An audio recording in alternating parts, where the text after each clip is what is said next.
देखिए, तो सबसे पहले हम लोगों ने कल की क्लास में शिव संहिता, गोरख संहिता, सिद्ध सिद्धांत पद्धति, वशिष्ठ संहिता, हठरत्नावली और योग चूड़ामणि, इन ग्रंथों के अकॉर्डिंग जो हमारी जो नाड़ी के बारे में बताया गया था वो हम लोगों ने देख लिया। ठीक है, अभी हम लोग ऋषि की ब्राह्मण उपनिषद और ध्यान बिंदु उपनिषद, इन दोनों ग्रंथों में जो नाड़ी का उल्लेख किया गया है उसके बारे में हम लोग देखने वाले हैं। ओके, चलिए, उसके बाद हम लोग सभी ग्रंथों का, यानी जहां पर नाड़ी का वर्णन किया गया है उन सभी ग्रंथों को हम कंपेयर करेंगे, किसमें क्या क्या सिमिलर बताया गया है, किसमें क्या क्या अलग वर्णन किया गया है, यानी डिफरेंस बताया गया है, वो हम लोग देखने वाले हैं। ओके, तो अब हम लोग देखेंगे, सबसे पहले हम लोग त्रिशि ब्राह्मण उपनिषद के बारे में देखेंगे, जिसमें नाड़ी के बारे में देखेंगे खास तौर पर। तो यहाँ पर कोई अध्याय तो है नहीं, तो मंत्र संख्या दी गई है, तो 68 से लेकर 75 तक मंत्र संख्या में नाड़ी का वर्णन बताया गया है। और नाड़ियों की संख्या यहाँ पर 72,000 नाड़ियां बताई गई। त्रिशि ब्राह्मण उपनिषद में कितनी संख्या बताई गई नाड़ी की? तो 72,000 बताई गई। उसमें से 10 प्रमुख कहे गए। उसमें से कितने प्रमुख कहे गए? 10 प्रमुख कहे गए। और वो कौन कौन से 10 प्रमुख नाड़ियां हैं उसके बारे में श्लोक में जो सीक्वेंस दिया गया है उसी सीक्वेंस से मैंने नाड़ियों का यहाँ पर रखा है। ठीक है, उसी सीक्वेंस में रखा है इसको, नाड़ियों को। तो इस तरीके से पहले सुषुम्ना का वर्णन है, सुषुम्ना, फिर वैष्णवी ब्रह्म नाड़ी कहा गया है, वैष्णवी ब्रह्म नाड़ी करके श्लोक में शब्द आता है, वैष्णवी ब्रह्म नाड़ी। तो सुषुम्ना, वैष्णवी ब्रह्म नाड़ी, ईड़ा, पिंगला, गांधारी, हस्तजीवा, उषा, यशस्विनी, अलम्बुषा और कोशिका। और क्या है? कोशिका है। ठीक, तो यहाँ पर जो हमारी जो नाड़ियां है ना, दो नाड़ियां, कितने? दो नाड़ियां अलग दिखने में आती है। वो कौन कौन से हैं बताइए? दो नाड़ियां अलग दिखने में आती है, इसमें से बताइए क्या अलग दिखने में आता है? वैष्णवी और कोशिका। वैष्णवी यानी वैष्णवी ब्रह्म नाड़ी, और एक होती है हमारी कोशिका।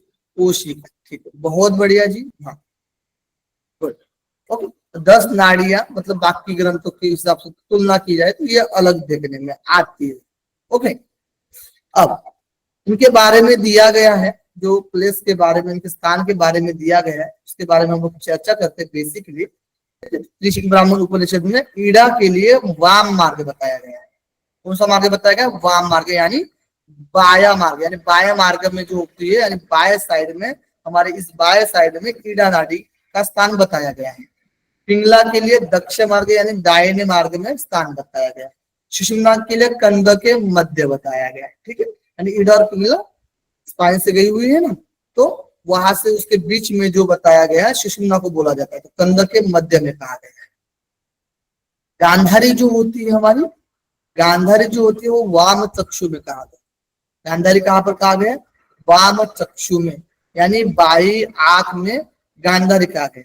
इसी तरीके से सेम किस में कहा गया था? वाम चक्षु, तो बहुत जगह पर बताया जाता है वाम चक्षु के लिए। ठीक है, जैसे गोरख संहिता, हमारा गोरख संहिता हो गया वाम चक्षु के लिए। ओके, उसी तरीके से हमारा त्रिशि ब्राह्मण उपनिषद हो गया, योग चूड़ामणि तो होगा ही होगा हमारा। Okay, done. और कहां पर कहा गया है वाम चक्षु गांधारी के लिए? बताइए कहां पर कहा गया है? वशिष्ठ संहिता। वशिष्ठ संहिता, बहुत बढ़िया, गुड। फिर हस्तिजीवा, हस्तिजीवा, हस्तिजीवा के लिए दक्षिण चक्षु, यानी गांधारी वाम चक्षु, तो हस्तिजीवा रहेगी वो दक्षिण चक्षु कहा गया है। ओके, तो ये भी हमारे जो योग चूड़ामणि उपनिषद और हमारे गोरख संहिता में बताया गया है। ओके, चलिए, फिर पूषा और यशस्वी, पूषा के लिए बोला जाता है दाया कर्म, दाया कर्म पूषा के लिए, और यशस्विनी के लिए बाया कर्ण कहा जाता है। यशस्विनी के लिए क्या कहा जाता है? बाया कर्ण कहा जाता है। इसी तरीके से सेम जो बताया गया योग चूड़ामणि में भी सेम है, उषा के लिए दक्षिण कर्ण और यशस्विनी के लिए वाम कर्ण। ओके, और सेम हमारा जो गोरख संहिता में भी क्या रहेगा? सेम रहेगा। ओके, चलो आगे बढ़ते हैं। अब अलम्बुषा, अलम्बुषा के लिए यहाँ पर मेंढ्र बताया गया है, यानी जन्मेंद्रिय बताया गया है। ठीक है, इसके अलम्बुषा के लिए और वैष्णवी यहाँ पर देखने वाली बात यह है कि अलग से ये नाड़ी है और इस पर थोड़ा सा और फोकस करना चाहिए एग्जाम की दृष्टिकोण से कि वैष्णवी नाड़ी एक 10 नाड़ियों में से अलग बताया गया है और यहाँ पर उसका जो स्थान कहा गया है ना, मतलब एक तरीके से ब्रह्मरंध्र तक गमन करती है ये, यानी इसका जो स्थान कहा गया यानी ये ब्रह्मरंध्र तक क्या करती है, गमन करती है। ओके, ब्रह्मरंध्र तक गमन करती है। और इसके लिए जो बताया गया है ये प्राप्ति के लिए, तो ये निर्वाण की प्राप्ति कराती है। ये श्लोक में दिया गया है, एज इट इज श्लोक में दिया गया है निर्वाण शब्द। ठीक है, तो निर्वाण ध्यान रखना आप लोग, जैसे मैम पढ़ा रही है ना आप लोग को, केवल शब्द कहाँ पर आया था, क्वेश्चन आया हुआ था। ठीक है, तो निर्वाण शब्द यूज किया गया है वैष्णवी नाड़ी के लिए, जो त्रिश की ब्राह्मण उपनिषद में निर्वाण की प्राप्ति करवाती है, यानी मोक्ष की प्राप्ति कराने वाली होती है हमारे वैष्णवी नाड़ी। ओके, और कोश की जो लास्ट जो नाड़ी बताई गई है वो है हमारी पैर के अंगूठे में, पैर के अंगूठे में कोशी की नाड़ी बताई गई है। ओके, इतनी बात क्लियर है? डन। चलिए आगे बढ़े, हम कर लीजिए। प्रदीप जी, वैभव जी, प्रतिमा जी, रूपेंद्र जी, अमरिंद्र जी, योग अमृता जी, आभा जी, स्मृति जी, ओके, हीरा किशोर जी, बहुत बढ़िया। हाँ, विशाल जी गुड। आगे बढ़ते हैं। आगे जो हमारा है अभी ध्यान बिंदु उपनिषद, तो ध्यान बिंदु उपनिषद में भी यहाँ पर भी अध्याय का वर्णन नहीं किया गया है। यहाँ पर मंत्र संख्या दी गई है 52 से लेकर 53 मंत्र संख्या में बताया गया है कि 72,000 नाड़ियों का वर्णन। कितनी नाड़ी का श्लोक में दिया गया है? 72,000 नाड़ियां। 72 में से 72 बताए गए हैं और उसमें से भी 10 और उसमें से भी 3 को प्रमुख कहा गया है। ठीक है, इसमें तो ध्यान बिंदु उपनिषद में 72,000 में से 72, ठीक है, उसमें से भी 10 और 10 में से 3। तो सेम चीज यहाँ पर जो 72 में से 72 किसमें कही गई बताइए? 72 में से 72, 72,000 में से 72 योग चूड़ामणि, योग चूड़ामणि में बताया गया। बहुत बढ़िया जी, बहुत बढ़िया। ठीक है, उसमें से 10 और यहाँ पर 3 भी बताया गया है। ओके, इसमें से भी 3, बहुत अच्छा। आगे बढ़ते हैं। तो यहाँ पर जो 10 नाड़ियां है मेन देखने में आती हैं वो है ईड़ा, पिंगला, सुषुम्ना, गांधारी, हस्तजीविका यानी हस्तजीवा, उषा, यशस्विनी, अलम उषा, और शंकिन। ये 10 नाड़ियां सेम किसमें बताई गई है? ये सेम 10 नाड़ियां बताई, ये सेम नाड़ियां 10 किसमें बताई गई है? योग चूड़ामणि, योग चूड़ामणि में यही 10 नाड़ियां बताई गई है। ओके, तो योग चूड़ामणि में यही 10 नाड़ियां बताई गई। यही 10 नाड़ियां और किस ग्रंथ में बताया गया है बताइए? गोरख संहिता। 10 गोरख संहिता में बताया गया। गोरख संहिता। तो ये जो 3 ग्रंथ है नोट डाउन कर लीजिए, गोरख संहिता, योग चूड़ामणि और ध्यान बिंदु उपनिषद में एज इट इज जो 10 नाड़ियां का वर्णन किया गया वो सेम। ओके, वो कैसे सेम। Okay done. हाँ, अब इसके बारे में देखते हैं ना ध्यान बिंदु उपनिषद में। तो ईड़ा के लिए कहा गया वाम मार्ग और देवता इसके बताया गया सोम यानी चंद्र, यानी ये चंद्र का प्रतीक होती है। वाम जो नाड़ी होती है यानी जो हमारी ईड़ा नाड़ी होती है वो चंद्र का प्रतीक होती है। पिंगला जो नाड़ी होती है ये दक्षिण मार्ग में होती है और ये सूर्य देवता का प्रतीक होती है। और सुषुम्ना इन दोनों के जो मध्य में होती है ये अग्नि देवता का प्रतीक होती है। सुषुम्ना अग्नि देवता का प्रतीक होती है। ओके, तो ये चीजें बताई गई। बाकी किसी भी नाड़ियों के लिए बताया नहीं गया एज इट इज। ठीक है, वैसे शिव संहिता में भी बताया गया था 3 नाड़ियों के लिए, बाकी बताया गया लेकिन डायरेक्टली रूप से नहीं बताया गया है। ठीक है, यानी किसका स्थान कहाँ पर है एज इट इज नहीं। यहां तक क्लियर है? कोई शंका है तो बताइए। तो अब कंपेयर करते हैं सभी ग्रंथों का, सभी ग्रंथों में जिसमें नाड़ी का वर्णन किया गया है। ठीक है, चलो। तो शिव संहिता में जो दूसरे अध्याय में, ठीक, दूसरे अध्याय में बताया गया है नाड़ी का वर्णन। ओके, और दूसरे अध्याय में वशिष्ठ संहिता में नाड़ियों का वर्णन। ओके, और हठ रत्नावली में 4थे अध्याय में है और गोरख संहिता और सिद्ध सिद्धांत पद्धति में, गोरख संहिता में पहले सेंचुरी में, ठीक है, 2 शतक है इसमें तो पहले शतक में, और जो सिद्ध सिद्धांत पद्धति उसमें 6 अध्याय है तो पहले अध्याय। ठीक है, तो ये सेम आएगा। Okay done. चलो यहां पर देखिए मंत्र संख्या साइड में रखते हैं, नाड़ियों की संख्या पर आते हैं। तो नाड़ियों की संख्या यहाँ पर जो 14 बताई गई, ठीक है, तो शिव संहिता में 14 बताई गई है। और किस ग्रंथ में 14 बताई गई है आपको बताना है, बताइए। और किस ग्रंथ में 14 बताई गई है? प्रमुख योग वशिष्ठ। एक वर्णन जो किया है वशिष्ठ संहिता वशिष्ठ वशिष्ठ संहिता और हट रत्नावली।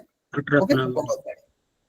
तो इन तीनों ग्रंथों में नाड़ियों का 14 नाड़ियों का वर्णन है, ये नोट डाउन करते हैं, ठीक है।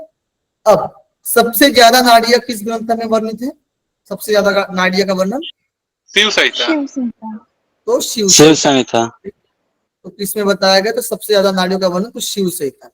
ओके अब 72,000 नाड़ियों का वर्णन किन किन ग्रंथों में है? 72,000 नाड़ियों का वर्णन दीपिका में और गोरख संहिता, हिरण संहिता में है। हट गोरख रत्नावली संहिता हो में गया। है। गोरख संहिता होने के बाद हमारा जो है वशिष्ठ संहिता हो गया। वशिष्ठ संहिता के बाद योग चूड़ामणि उपनिषद या फिर हमारा सिद्ध सिद्धांत पद्धति और वशिष्ठ संहिता हो गया। उसके बाद योग चूड़ामणि उपनिषद, ठीक है, ये देख लीजिए। उसके बाद त्रिशिकी ब्राह्मण उपनिषद, ओके, ये 72,000 नाड़ियों का बना। और उसके बाद ध्यान बिंदु उपनिषद। Okay done, clear. 1 2 3 4 5 6 ग्रंथों में 72,000 नाड़ी का वर्णन किया गया है, ठीक है। अब देखिए यहां पर अब हम लोग देखते हैं और जो 10 नाड़ी का उल्लेख जो किया गया, अब वो मेन चीज देखते हैं गोरख सहित। इसमें बताया गया 10 नाड़ी का वर्णन गोरख संहिता, ठीक है, गोरख संहिता। और फिर 10 नाड़ियों का वर्णन कहां पर बताया गया है बताइए? योग चूड़ामणि योग और चूड़ामणि उपनिषद त्रिशिखी वृत्ता। चूड़ामणि ध्यान बिंदु और त्रिशिकी ब्राह्मण उपनिषद गोरख संहिता। और ध्यान बिंदु उपनिषद और सिद्ध सिद्धांत पद्धति, ठीक है। तो जहां पर 72,000 नाड़ी नहीं, लेकिन यहाँ पर 72,000 है, ठीक है। तो 10 नाड़ी का वर्णन जो गोरख संहिता, सिद्ध सिद्धांत पद्धति, योग चूड़ामणि, त्रिशिकी ब्राह्मण उपनिषद और ध्यान बिंदु, इन 5 ग्रंथों में बताया गया। नोट डाउन कर लीजिए। 5 ग्रंथों में 10 नाड़ियों का वर्णन मिलता है और 3 ग्रंथों में 14 नाड़ी का वर्णन। नोट डाउन कर लिया आपने? ओके एक बार फिर से बोल दीजिए। शिव संहिता, वशिष्ठ संहिता, हट रत्नावली में 14 नाड़ियों का वर्णन किया गया है। और गोरख संहिता, सिद्ध सिद्धांत पद्धति और योग चूड़ामणि, त्रिशिकी ब्राह्मण उपनिषद, ध्यान बिंदु उपनिषद में 10 नाड़ियों का वर्णन किया गया। ओके चलिए अब देखिए। ओके अब सिमिलर जो 10 नाड़ियां है जो मैंने बताया था कि किस किस ग्रंथ में 10 नाड़ियां सिमिलर, बताइए। गोरख 10 संहिता, नाड़ियों का वर्णन योग चूड़ामणि उपनिषद, ध्यान गोरख बिंदु संहिता, योग सिद्धांत चूड़ामणि पद्धति, गोरख संहिता हो गया, फिर सिद्धांत पद्धति, सिद्ध सिद्धांत पद्धति, योग चूड़ामणि उपनिषद, गोरख संहिता हो गया, सिद्ध सिद्ध ध्यान बिंदु उपनिषद, त्रिशिखी ब्राह्मण उपनिषद, ब्राह्मण उपनिषद, सिद्ध सिद्धांत ध्यान पद्धति। चूड़ामणि और गोरख। तो गोरख संहिता हो गया, योग चूड़ामणि हो गया, ठीक है। उसके बाद हमारा जो हो जाता है त्रिशिकी सॉरी ध्यान बिंदु। ध्यान बिंदु उपनिषद, ठीक है। ये 3 ग्रंथों में बताया गया 10 नाड़ी जो सेम चीज बताया गया, सेम, बाकी में थोड़ा सा अंतर दिखने में आता है, ठीक है। हाँ अब देखिए, अब यहाँ पर देखिए 14 नाड़ियां जो शिव संहिता में बताएगी, ये जो एज इट इज सेम 14 नाड़ियां जो है वो यानी सुषुम्ना, इड़ा, पिंगला, गांधारी, हस्तजीविका, भू सरस्वती, पूषा, शंकिनी, पैश्विनी, वरुणा, अलंबुषा, विशुद्धरी, यशस्वी, ये किस में बताया गया? सेम, बताइए। वशिष्ठ संहिता में। हिरण संहिता। ये जो बताया गया है हमारे हट्ट रत्नावली में।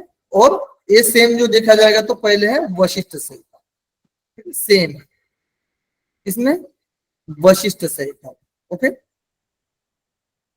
इससे 14 नाड़ियां का बना।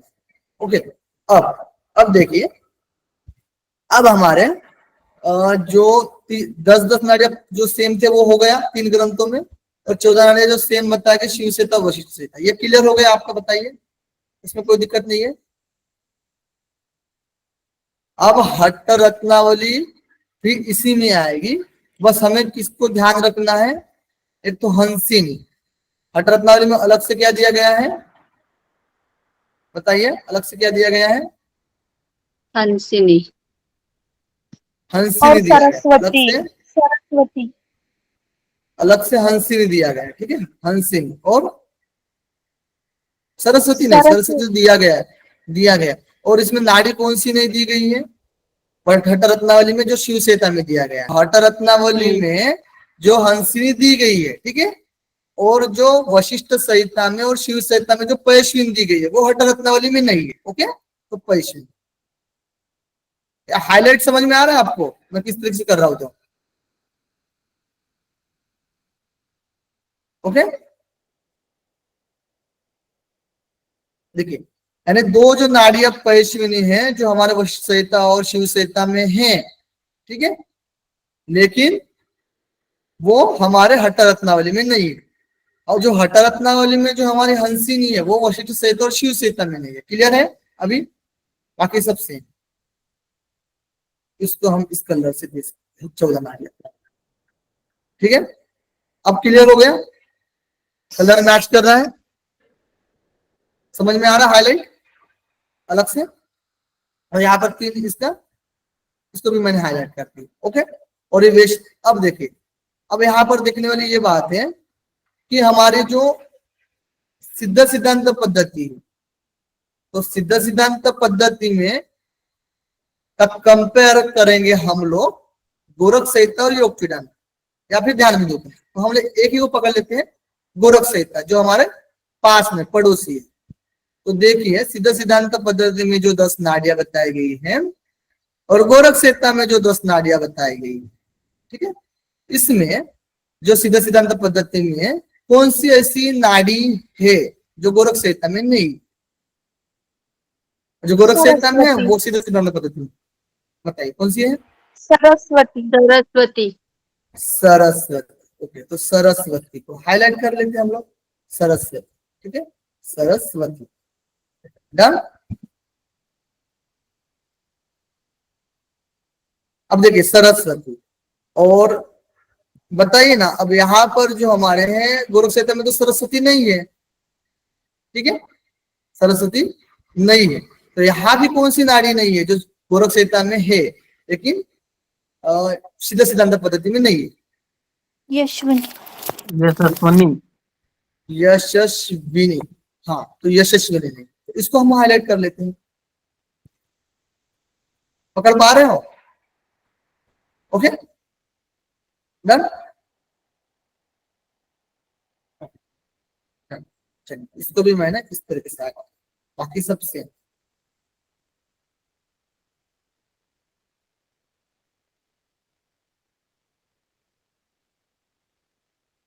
ओके, चलिए, डन। आगे बढ़ते हैं।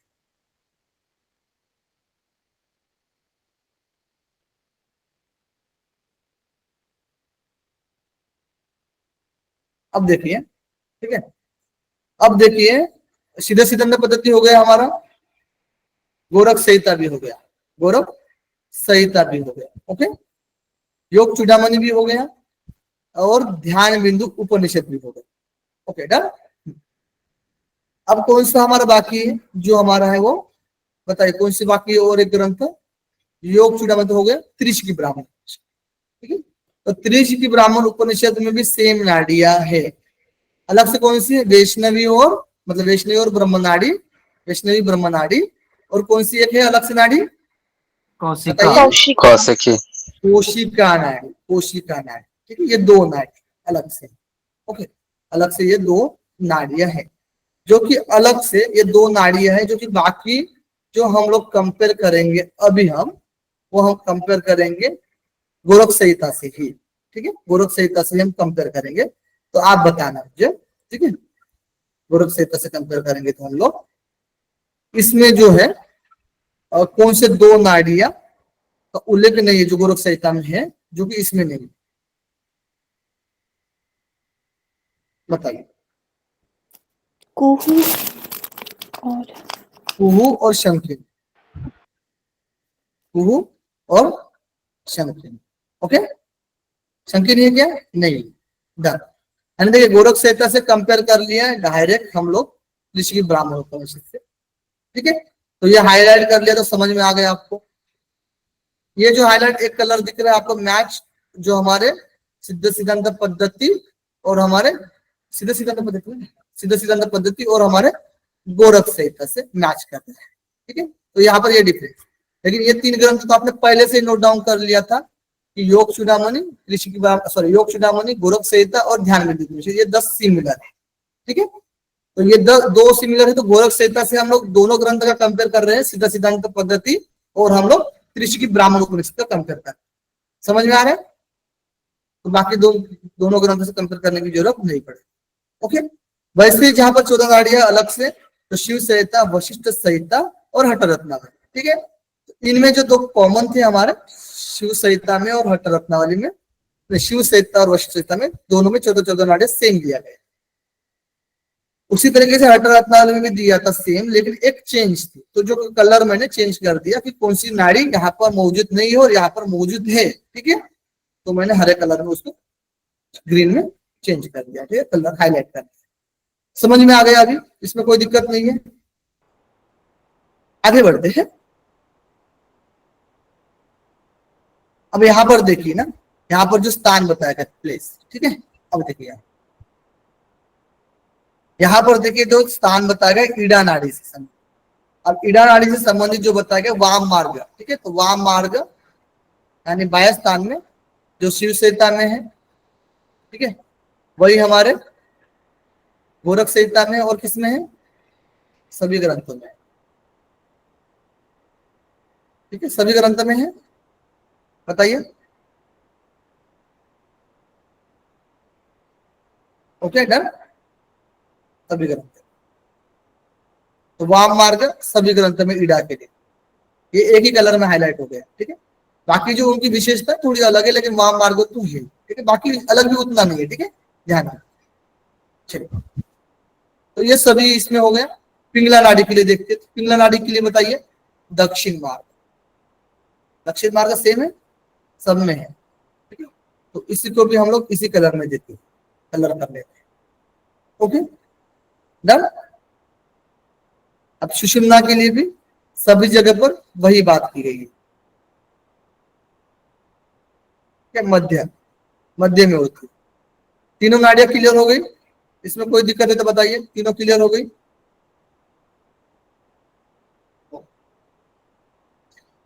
आगे बढ़ते हैं। अब देखिए आप, गांधारी के लिए तो शिव संहिता में नहीं बताया गया है। ठीक है, जो सिमिलर है वो देखते हैं। गोरख संहिता में वाया चक्षु बताया गया है, और फिर योग चूड़ामणि में तो आएगा ही आएगा। ठीक है, दो ग्रंथ हमने, गोरख संहिता और योग चूड़ामणि तो सेम है, ये आपको पता ही है ना? ओके, अब देखिए गोरख संहिता में वाम चक्षु गांधारी के लिए बाया आंख में बताया गया है, और हमारे वशिष्ठ, क्या नाम है इसका बताइए? हमारे और किसमें बताया गया है? वशिष्ठ संहिता। ठीक है, तो वशिष्ठ संहिता में भी वाम चक्षु बताया गया है, और योग चूड़ामणि में बताया गया, और त्रिशिकी ब्राह्मण उपनिषद बताया गया। ये 4 ग्रंथों में बताया गया वाम चक्षु। ठीक है, सिद्ध सिद्धांत पद्धति में बस कर्ण अलग बताया गया है गांधारी के लिए। ध्यान रहेगा, सिद्ध सिद्धांत पद्धति में चेंज हो जाता है एकदम से। ठीक है, कर्ण का पहले क्लास में मैंने इसको बताया था आपको अच्छे से। गांधारी और हस्तजीवा के लिए कर्ण बताया गया, जबकि गोरख संहिता, योग चूड़ामणि उपनिषद में गांधारी और हस्तजीवा के लिए वाम चक्षु और दक्षिण चक्षु बताया गया। ठीक है, और गांधारी हस्तजीवा के लिए सिद्ध सिद्धांत पद्धति में कर्ण बताया। ठीक है, अब देखते हैं हम लोग पूषा। पूषा के लिए देखते हैं, तो पूषा जो बताया गया है, पूषा और यशस्विनी दोनों को साथ में लेकर चलते, पेयर में लेकर चलते हैं। तो पूषा और यशस्विनी के लिए, पूषा के लिए दक्षिण कर्ण बताया गया है, और यशस्विनी के लिए वाम कर्ण बताया गया है। इन कर्ण, दाया कर्ण और बाया कर्ण पूषा और यशस्विनी के लिए बताया गया। सेम चीज तो हमारे योग चूड़ामणि में मिलेगा, और सेम चीज हमारे त्रिशिकी इसमें मिलेगा, बताइए सेम, बताइए। त्रिशिकी ब्राह्मण उपनिषद। त्रिशिकी ब्राह्मण उपनिषद, ठीक है, गुड। अब देखिए ये सिमिलर हो गया, सिमिलर पहले हम लोग देख रहे हैं। फिर देखिए यहाँ पर जो अलम्बुषा है, अलम्बुषा के लिए मुख बताया गया गोरख संहिता, ठीक है। शिव संहिता तो अब साइड में हो गई हमारी, ठीक है। मुख बताया गया गोरख संहिता, और मुख कहाँ पर बताया गया है बताइए। त्रिशिकी ब्राह्मण उपनिषद योग चूड़ामणि में। योग चूड़ामणि, और दो ही योग गलत। चूड़ामणि। योग चूड़ामणि। त्रिशिकी ब्राह्मण उपनिषद में मेंढ्र कहा गया है, जन्नेन्द्रिय कहा गया है, ठीक है, अलम्बुषा को, ओके। बाकी मुख इन दो ग्रंथों में बताया गया है, ओके। और हमारे जो सिद्ध सिद्धांत पद्धति को चक्षु बताया। अब कुहू तक आते हैं तो कुहू बताया गया लिंग स्थान, ठीक है, कुहू और शंकिनी, तो कुहू बताया गया है गोरख संहिता में लिंग, ठीक है। और इसी तरीके से कुहू के लिए किस ग्रंथ में हमारे योग चूड़ामणि में क्या बताया जाता है, लिंग बताया जाता है, ओके। और शंकिनी के लिए, हाँ एक मिनट, शंकिनी के लिए मूल स्थान यानी गुदा स्थान बताया जाता है गोरख संहिता है, और योग चूड़ामणि में भी मूल बताया जाता है, ठीक है, शंकिनी के लिए यानी गुदा स्थान। अब देखिए कुहू के लिए जो लिंग बताया गया गोरख संहिता और योग चूड़ामणि, उसी तरीके से और लिंग बताया गया है कुहू में, बताइए किस ग्रंथ में है। हट्ट रत्नावली में। यह हट्ट रत्नावली है या वशिष्ठ संहिता है, यह वशिष्ठ संहिता है ना, वशिष्ठ संहिता। तो वशिष्ठ संहिता में बताया गया है कुहू के लिए लिंग, ओके, कुहू के लिंग। तो गोरख संहिता, योग चूड़ामणि और हमारा जो है वशिष्ठ संहिता, वशिष्ठ संहिता है, ठीक है, वशिष्ठ संहिता, गुड। चलिए अब ये तीन ग्रंथ में हो गया, लेकिन यहाँ पर जो गुदा कहा गया ना, देखिए शिव संहिता ध्यान में दो, लास्ट में छोड़ देना है आपको, पहली बार तीन पहला तीन ही नाड़ी में बताया गया शिव संहिता में, इडा पिंगला सुषुम्ना, और ध्यान बिंदु उपनिषद में इडा पिंगला सुषुम्ना के लिए बताया है, ठीक है, तीन ही नाड़ी में, बाकी नाड़ी में नहीं बताया गया, तो दोनों साइड में हट गए, बीच में से 5 जो रहेंगे वो उसका ही कम करता रहे, ठीक है। तो यहाँ पर जो लिंग के लिए बताया गया कुहू, गोरख संहिता, वशिष्ठ संहिता और हमारे योग चूड़ामणि। शंकिनी के लिए मूल स्थान कहा गया है, और शंकिनी के लिए मूल स्थान गोरख संहिता में योग चूड़ामणि, और कहां पर मूल स्थान कहा गया है, नहीं कहा गया है, ठीक है, नहीं कहा गया, ठीक है। अब यहाँ पर शंकिनी के लिए लिंग कहा गया है, सिद्ध इसमें किसमें बताया गया लिंग, सिद्ध सिद्धांत पद्धति। तो यहाँ पर देखिए एक बात नोट डाउन कर लीजिए आप लोग, कुहू और शंकिनी के लिए जो स्थान बताया गया वो चेंज हो जाते हैं गोरख संहिता के मुताबिक, कुहू और शंकिनी के लिए। उसी तरीके से गोरख संहिता और सिद्ध सिद्धांत पद्धति में ही जो गांधारी और जो हमारी हस्त जिह्वा है उसमें चेंज हो जाता है हमारा चक्षु, ठीक है, चक्षु गांधारी और हस्त जिह्वा में बताया गया चक्षु। सिद्ध सिद्धांत पद्धति में गांधारी और हस्त जिह्वा के लिए कर्ण बताया गया, तो यहाँ पर ये चेंज हो जाता है। वैसे ही कुहू और शंकिनी के लिए भी जो स्थान होता है वो चेंज हो जाता है, ध्यान रहेगा आपको, अभी डन, कम कर लीजिए, याद रखने के लिए।